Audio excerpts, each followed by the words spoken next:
Graça e paz, bem-vindos ao canal Ensine Palestra. Meu nome é Alex Paulo e o objetivo do nosso canal é transmitir o conhecimento sistemático da Palavra de Deus. Muito obrigado a você que está conosco, é uma honra muito grande ter a sua companhia. Estamos juntos aqui no nosso canal.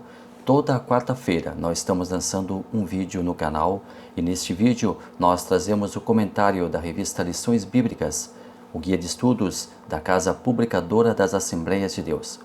No atual trimestre, o nosso guia de estudos está tratando sobre o verdadeiro pentecostalismo, a atualidade da doutrina bíblica sobre a atuação do Espírito Santo. O comentarista da revista é o pastor Ezequias Soares. E neste vídeo eu vou fazer o comentário da lição número 9. A lição número 9 vai falar sobre o fervor espiritual, vivendo o fervor espiritual. Este é o assunto da semana.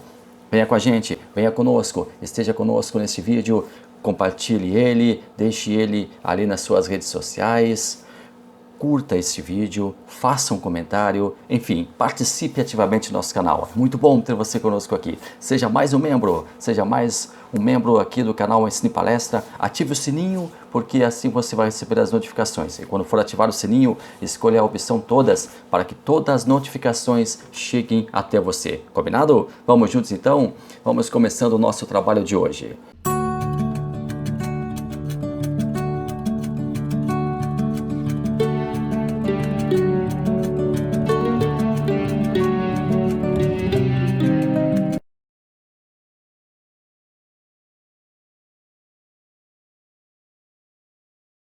O nosso textuário, também temos a nossa verdade prática e também a nossa leitura diária. Esses itens você encontra na nossa revista, Lições Bíblicas, que você já deve ter em mãos. Se você não tiver em mãos, você também poderá fazer a leitura bíblica em classe, que está na revista, e está lá no livro de Éfesos, ou melhor, Efésios, carta de Paulo aos Efésios, capítulo 5, versículos 15 ao 20. Então, convido você a fazer a leitura. Eu sempre digo que essa leitura ela vai dar a base para o tema que nós estaremos estudando a partir de agora.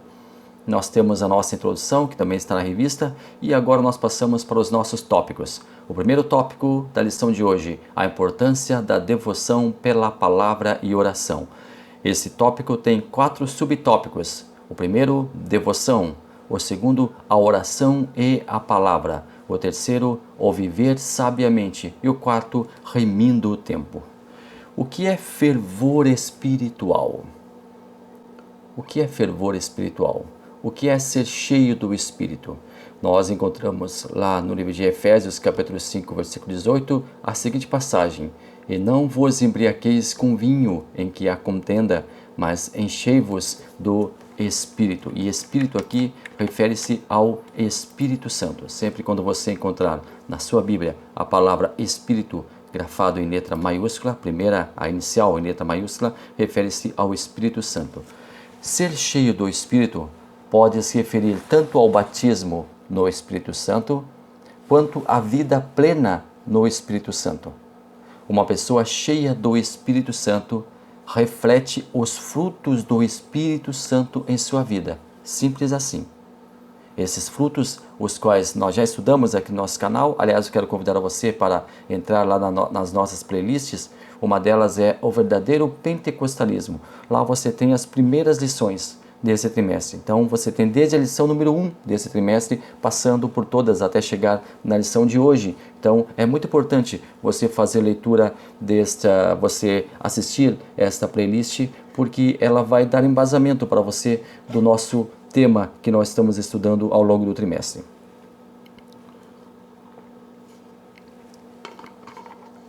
Então você está convidado para passar lá e assistir a nossa playlist. Bom, mas o que são os frutos do Espírito? Nós já estudamos também aqui. Dons do Espírito também nós já estudamos aqui. A pessoa do Espírito Santo, a nossa primeira aula. Enfim, é muito importante fazer a sequência dos estudos, porque assim você vai ter toda a cadeia que se refere ao Espírito Santo, todos os links que tratam desse assunto. Bom, os frutos do Espírito, eles dão conta de uma vida de alguém transformado. E essa pessoa é transformada para ser melhor para si mesma, para ser melhor para a sua família, para ser melhor para a sua comunidade, para ser melhor para os seus familiares, para os seus colegas, para os amigos, para os conhecidos, enfim, para todos aqueles que rodeiam essa pessoa, para todos aqueles que convivem com essa pessoa. A melhora, ela deve ser testemunhada por todas as pessoas que estão ao seu lado. Fervor está ligado a power, ativo, persistente, up. Fervor quer dizer quente. Fervor quer dizer intensidade. É ter uma vida em que os frutos possam ser visualizados, testemunhados. Nós, quando olhamos para uma pessoa, nós não identificamos se ela tem esse ou aquele dom espiritual, mas imediatamente nós identificamos o seu fruto. Convivendo um pouco com ela, convivendo um pouco com essa pessoa, nós iremos identificar alguns frutos nela. Uma pessoa mais longânima, uma pessoa mais afável, uma pessoa que tem fé, uma pessoa mansa, enfim. Os frutos do Espírito transbordam na vida dessa pessoa. E deve ser assim para aquela pessoa que é regenerada, para aquela pessoa que é comprada, para aquela pessoa que é redimida pelo sangue de Cristo. Quando nós falamos de fruto, então estamos nos referindo ao caráter, às obras, às decisões que nós tomamos, à nossa conduta de vida, às nossas estratégias, às nossas ações, tudo dirigido pela vontade de Deus. E como conhecemos a vontade de Deus, como nós nos submeteremos a ela? 3 pontos são vitais: oração, leitura da palavra de Deus, através do bom relacionamento com as pessoas. Some-se a isso também o jejum, o bom testemunho, as boas práticas, a boa conduta de vida. Ou seja, a pessoa, ela tem uma vida digna de alguém que se diz convertido, de alguém que se diz com Deus, de alguém que se diz andar com Deus. Fervor espiritual é aquela pessoa que, passados os tempos, passados os dias, passados os anos, ainda tem aquele ardor, aquela alegria de estar na casa de Deus, aquela alegria de orar, aquela alegria de jejuar, aquele entusiasmo ao ler a palavra de Deus, aquele entusiasmo em falar das coisas de Deus. Fervor espiritual diz respeito àquela pessoa que tem prazer em servir aos outros, tem prazer em servir a Deus, tem prazer em ver o seu semelhante em uma boa situação, em uma boa conduta, em uma boa condição. O fervor espiritual, ele está sempre quente, o fervor espiritual está sempre aceso, é uma tocha acesa. E essa tocha o tempo não apaga, essa tocha os problemas não apagam, essa tocha as dificuldades da vida não apagam. Essa tocha deve estar sempre acesa em nós. Nós temos que ter o fervor espiritual. Conta uma parábola moderna que um rapaz estava no culto, estava alegre ali, feliz, radiante, falando em línguas, estava realmente sentindo um fervor, uma alegria, uma intensidade naquele culto, uma alegria naquele culto. E aí chega um porteiro, calmamente, bate no seu ombro e diz: olha, rapaz, hoje tu tá assim, feliz, pulando, vibrando, alegre aí, mas um dia tu vai estar assim vai ser assim como eu, mais tranquilo, mais calmo. Aí o rapaz olha para o obreiro, olha para o porteiro e diz respeitosamente para ele: olha, o dia que eu ficar que nem o Senhor, eu me converto de novo. O fervor espiritual não deixa que a pessoa esfrie. Agora, eu falei essa parábola, eu preciso agora abrir um parêntese aqui. Não quer dizer que a pessoa que é tranquila, que é calma, que é comedida, a pessoa que muitas vezes não extravasa os seus sentimentos, a pessoa que muitas vezes não exterioriza os seus sentimentos, não esteja também com fervor dentro de si. O fervor, ele é de dentro. Na imensa maioria das vezes, ele extravasa. As pessoas veem aquela pessoa, as pessoas sentem aquela pessoa alegre, aquela pessoa realmente feliz, mas muitas vezes a alegria interna é grande, a felicidade interna é grande, o contentamento interno é grande e a pessoa não extravasa. Mas uma coisa é certa: o fervor espiritual, ele se exterioriza através das obras. O fervor espiritual se exterioriza através da personalidade da pessoa. O fervor, ele se exterioriza através da idoneidade da pessoa, através do caráter da pessoa, nem tanto da personalidade, porque alguns têm a personalidade mais tranquila, mais retraída, outros têm a personalidade mais expansiva, mas, sobretudo, sobre a idoneidade da pessoa, sobre as obras da pessoa, sobre a conduta diária da pessoa. O fervor espiritual, ele é uma constante. Nós não podemos olhar para uma pessoa que está calada, muitas vezes emudecida, muitas vezes triste, por algum acontecimento, algum problema, e dizer que aquela pessoa é fria espiritualmente. Não. Pode ser uma pessoa que, embora os problemas, embora as dificuldades, a despeito de todas as adversidades, ela está lutando contra tudo isso e está tendo uma grande comunhão com Deus. E essa comunhão talvez não se exteriorize, mas, por certo, você vai conhecer o fervor dessa pessoa através da sua vida, através da sua conduta, através dos frutos do Espírito Santo. Os frutos do Espírito Santo testemunham do fervor espiritual da pessoa. Vamos agora então ao nosso tópico 2, a importância em manter-se cheio do Espírito. Nosso primeiro subtópico é não nos embriagueis com vinho. Segundo subtópico, mas enchei-vos do Espírito. Terceiro subtópico, não confundir com o batismo no Espírito Santo.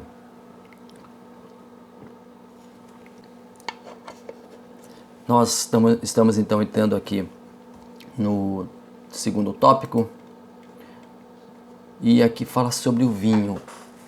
Eu não quero trazer aqui um estudo exaustivo sobre o vinho, mas eu quero deixar algumas considerações aqui com você. Um centro de discussão. O beber vinho, ele tem sido ao longo do tempo, ao longo dos tempos, ao longo dos séculos, um ponto de conflito muito grande. Muitos aconselham o seu uso moderado, outros dizem que não há limites para sua ingestão, enquanto alguns recriminam por completo o vinho. Então vamos entender um pouco mais o que a Bíblia tem a nos informar sobre o vinho, porque a Bíblia é a nossa regra de fé. A Bíblia é a nossa conduta. A Bíblia é aquela que dirime, aquela que elimina todas as nossas dúvidas. A Bíblia e o vinho. 11 palavras no Antigo Testamento são traduzidas como vinho. Claro que nós não temos tempo aqui para dissecar cada uma delas. O emprego de cada uma delas é que irá definir se se trata de uma bebida fermentada ou ao suco de uva. Em alguns casos, a mesma palavra ela serve para falar da bebida alcoólica, ou outros para falar do suco de uva. Uma das palavras traduzidas como vinho, por exemplo, é oinos. Oinos é uma palavra que significa vinho, podendo ser o suco ou a bebida fermentada. Quando a gente fala de bebida fermentada, estamos falando da bebida alcoólica. Na Septuaginta, a tradução do Antigo Testamento para o grego, essa palavra é empregada tanto para se referir ao vinho fermentado como ao suco de uva. Por exemplo, oinos como vinho com bebida alcoólica, com bebida fermentada. Paulo desaconselha a sua ingestão. Está lá em Efésios capítulo 5, versículo 18. E não vos embriagueis com vinho em que há contenda, mas enchei-vos do Espírito. Uma outra passagem bíblica onde oinos é tratado com bebida não alcoólica ou não fermentada. Ali em Apocalipse capítulo 19, versículo 15. E da sua boca saiu uma aguda espada para ferir com ela as nações. E ele as regerá com vara de ferro, e ele mesmo é o que pisa o lagar do vinho, do furor da ira de Deus. O lagar é o lugar onde o vinho era exprimido com os pés. Era um local apropriado para que a uva seja exprimida com os pés. Para um lugar apropriado onde a uva era exprimida, e ali fazia-se o vinho, e também o vinho depois era passado por um processo de fermentação, ou o vinho ele era usado como suco de uva. A Bíblia, em suma, ela desaconselha a ingestão do vinho. Nós podemos constatar isso em Provérbios capítulo 20, versículo 1. O vinho é zombador e a bebida forte causa alvoroço. Todo aquele que é vencido por eles não é sábio. Isaías 5, 22. Ai dos que são heróis para beber vinho e valentes para misturar bebida forte. Depois, em Provérbios, capítulo 23, versículos 29 a 32, para que são os ais? Para quem os pesares? Para quem as pelejas?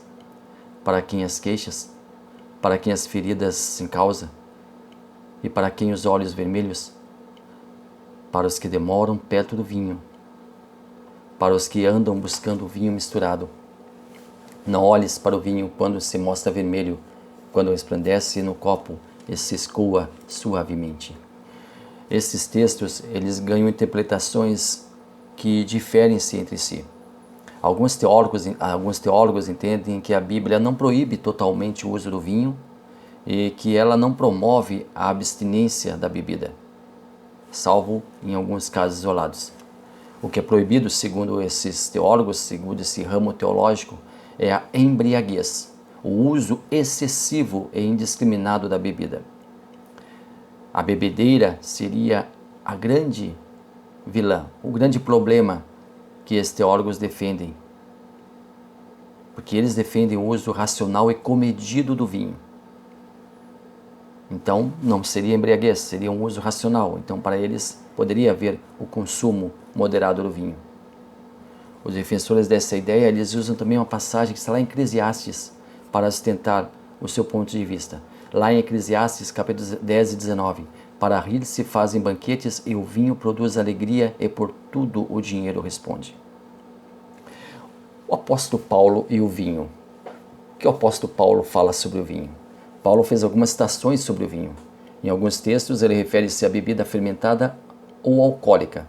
E em outros textos cita o vinho como remédio terapêutico e medicinal, aconselhando o seu uso. Paulo repreende o vinho lá em Efésios capítulo 5 e 18. E não se embriaguem com vinho, pois isso leva à devassidão. Mas deixem-se encher do Espírito. É a palavra que nós lemos anteriormente em uma outra tradução. Jesus Cristo e o vinho. Para os teólogos que defendem o uso moderado do vinho, eles citam também Lucas capítulo 7, versículos 33 e 34. Porque veio João Batista, que não comia pão nem bebia vinho, e dizeis, tem demônio. Veio o Filho do Homem, que come e bebe, e dizeis, eis um homem comilão e bebedor de vinho, amigo dos publicanos e pecadores. Jesus Cristo não era um embriagado. Jesus Cristo não se deixava levar pelo consumo da bebida fermentada. A imensa maioria, a esmagadora maioria dos teólogos entende que Jesus Cristo ele usava o suco de uva. Tanto é que no seu primeiro milagre, ali em Caná da Galileia, naquelas bodas, naquele casamento de Caná da Galileia, Jesus transforma água em vinho. E o vinho ali não passa por nenhum processo de fermentação, ele é imediatamente servido às mesas. Então Jesus Cristo não era adepto da embriaguez. Então cai por terra.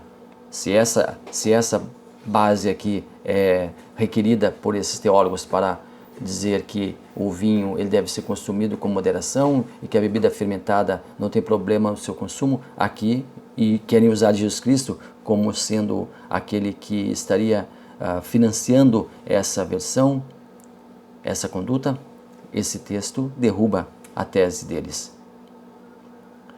Os malefícios do vinho. Segundo os dados da Organização Mundial de Saúde, e agora eu vou citar uma passagem que o nosso querido e respeitado pastor, teólogo e grande estudioso da Bíblia Sagrada, além de trabalhar com arqueologia, Rodrigo Silva, citou em um programa seu, programa Evidências. Ele fez a citação da Organização Mundial da Saúde, que diz que o uso prejudicial de bebidas alcoólicas está relacionado com 22% dos suicídios, 22% da violência interpessoal, 15% das lesões causadas no trânsito, 30% dos cânceres de boca e garganta, 25% das pancreatites, 12% dos casos de tuberculose, 10% dos cânceres de intestino grosso, 8% dos cânceres de mama, 8% das doenças cardíacas e 50% dos casos de cirrose. Então, a OMS define que o vinho não deve ser consumido enquanto bebida alcoólica. Então, o vinho faz muito, mas muito mal mesmo. No mundo antigo, era impossível a vida sem o vinho. O vinho tinha inúmeras utilidades, atingindo várias propriedades medicinais, tais como tratamento de feridas, anestesia, asepsia de machucados em instrumentos médicos, remédio e purificação de água. Quanto à purificação de água, nos tempos antigos não existiam os processos de filtragem como nós temos hoje. Então o uso do vinho era a melhor forma de descontaminação da água. O vinho era colocado na água e essa adição ajudava na higienização, matando as impurezas e bactérias da água. E até as crianças, elas costumavam beber água com o vinho adicionado a ela. Por isso nós temos Paulo aconselhando seu discípulo Timóteo a não tomar somente água, mas deveria adicionar vinho a ela, devido aos seus problemas estomacais. Está lá na primeira carta de Paulo a Timóteo, capítulo 5, versículo 23. Não bebas mais água só, mas usa de um pouco de vinho, por causa do teu estômago e das tuas frequentes enfermidades. Ou seja, aqui Paulo não está induzindo Timóteo à embriaguez, mas está dando um conselho, aconselhando ele no uso medicinal do vinho. Então, nós temos a adição do vinho, a água, para a purificação dessa.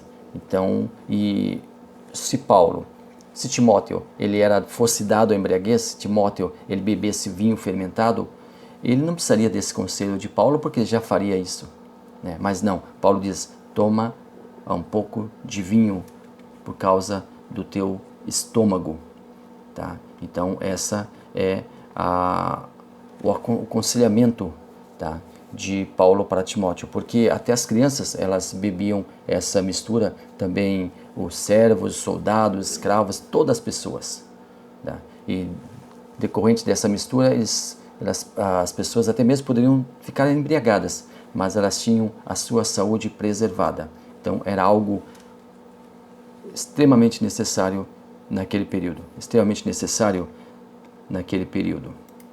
E muitas vezes essa mistura ela era ácida e assemelhava-se até mesmo ao vinagre, mas pelo menos as pessoas elas não tinham, não é? Elas seriam poupadas de alguns problemas decorrentes de uma possível água contaminada. Nós então chegamos ao nosso tópico 3, vigilantes contra a frieza espiritual. O primeiro subtópico diz testemunho transbordante. O segundo subtópico, dar graça em tudo. O terceiro subtópico, sujeição.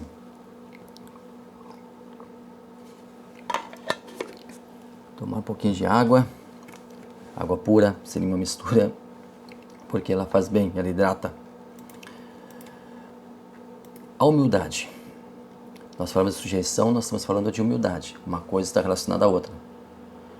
E se nós falarmos sobre liderança, nós devemos ter em mente que o líder não ocupa o seu posto para ser servido. Ele ocupa o seu posto para servir. As pessoas, elas estão na igreja para servir umas às outras, para ajudarem umas às outras. A humildade ela é imprescindível em todas as relações. Se nós falamos de fervor espiritual, de aquecimento, se nós falamos de algo que traz alegria, traz contentamento, algo que eleva, algo que sobe para, o alto, nós temos o contrário, nós temos a frente fria. E o que pode esfriar? O fervor. O que pode derrubar o fervor? O que pode arrefecer o fervor? Carne e espírito. Deixa eu falar um pouquinho sobre esses dois temas para você, 2 pontos aqui. A carne aqui simboliza as coisas que não são de Deus. É o mundo, não o mundo físico, mas tudo aquilo que se opõe a Deus, o sistema. Existe uma divisão muito grande, um imenso abismo entre a carne e o espírito. A carne representando o mundo, a vaidade, o modismo, e o Espírito Santo, e o Espírito aqui refere-se ao próprio Espírito Santo. Ambos são inimigos e não podem conviver no mesmo espaço. Precisam esses estarem distantes um do outro. Também a carne, o mundo, o modismo, a vaidade e o espírito humano, que luta contra esse modismo, essa vaidade, porque o espírito humano, ele quer apegar-se ao Espírito Santo para que o homem possa ser melhor. O mesmo espírito humano, o mesmo espírito, Espírito Santo, testifica com o nosso espírito, o espírito humano, que somos filhos de Deus.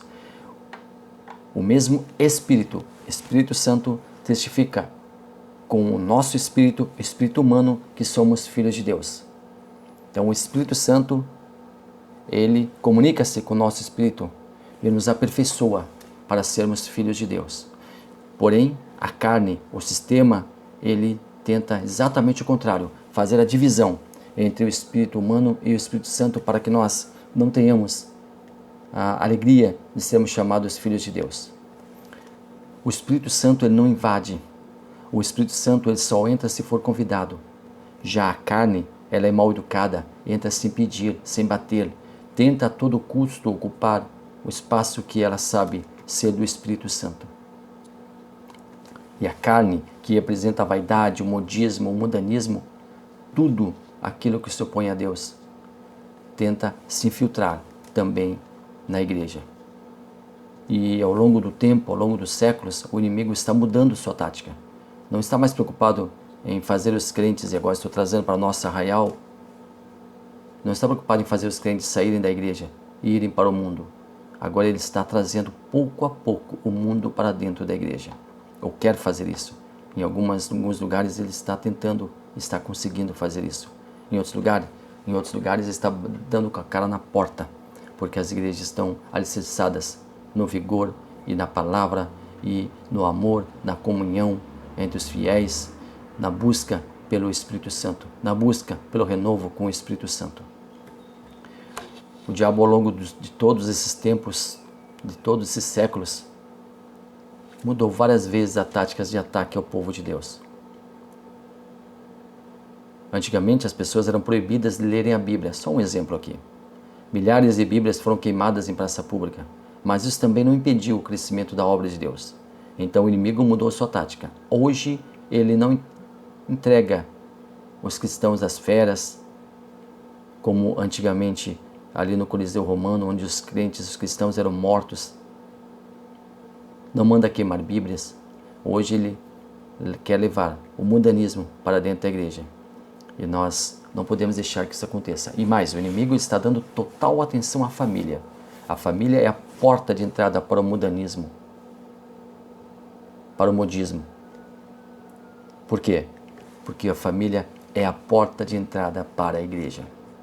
Porque a família, ela, através de seus membros, é o alicerce.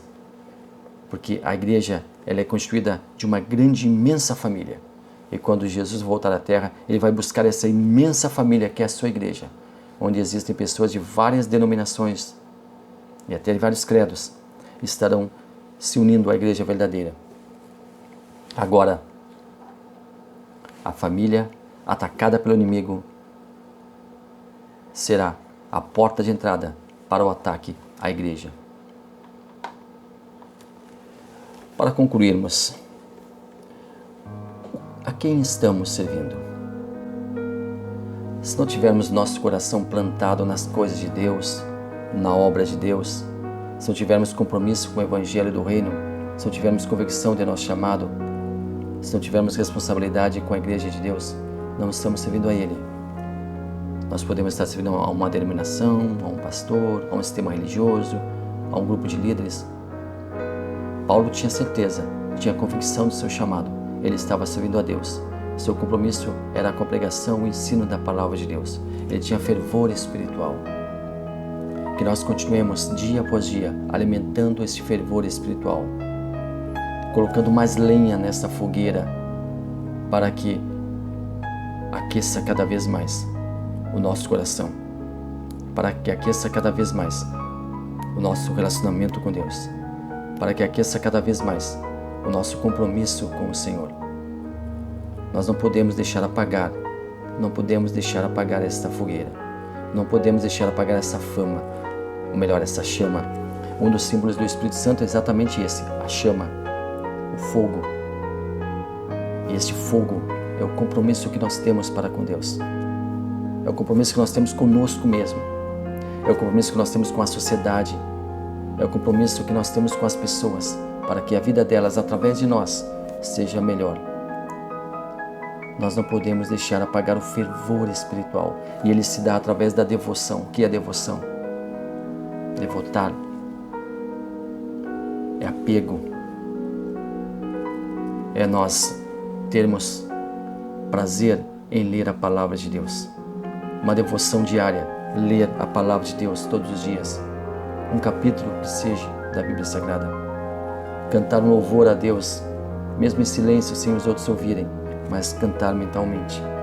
Orar a Deus todos os dias.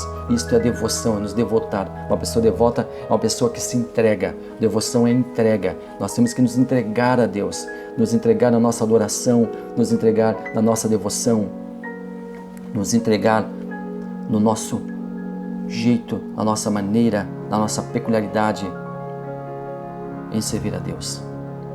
Nos entregar ao culto, ir para a igreja sabendo que nós estamos ali entregando o nosso melhor, o nosso talento a Deus. Estamos sendo devotos de Deus. Quando uma pessoa é devota de um santo, por exemplo, falando agora aqui dos nossos irmãos católicos, a pessoa dedica-se a aquele santo, ela paga promessas, ela faz rezas àquela entidade, e nós, devotos de Deus, devoção a Deus, devemos orar a Ele, buscar a Ele, fazer a sua vontade, pensar como Ele agiria em nosso lugar, pensar qual decisão Ele tomaria em nosso lugar. Isso é devoção, é nós nos entregarmos, e essa entrega fará com que essa chama do fervor espiritual esteja acesa diuturnamente. Muito obrigado a você que esteve conosco, muito obrigado a cada um que está conosco aqui no canal Ensino em Palestra. Querendo comunicar-se conosco, nós temos o nosso e-mail, você pode ir lá no nosso canal e ver aqui no nosso canal, ali sobre, e ali você vai ter o nosso e-mail, nosso contato. Fique à vontade para nos contactar também pelo WhatsApp, enfim, fique à vontade para estar conosco. Muito obrigado a você que esteve conosco, muito obrigado por mais um vídeo em que nós partilhamos juntos o conhecimento da Palavra de Deus. Por favor, inscreva-se no canal, dê o seu like, ative o seu sininho. Que Deus abençoe você maravilhosamente.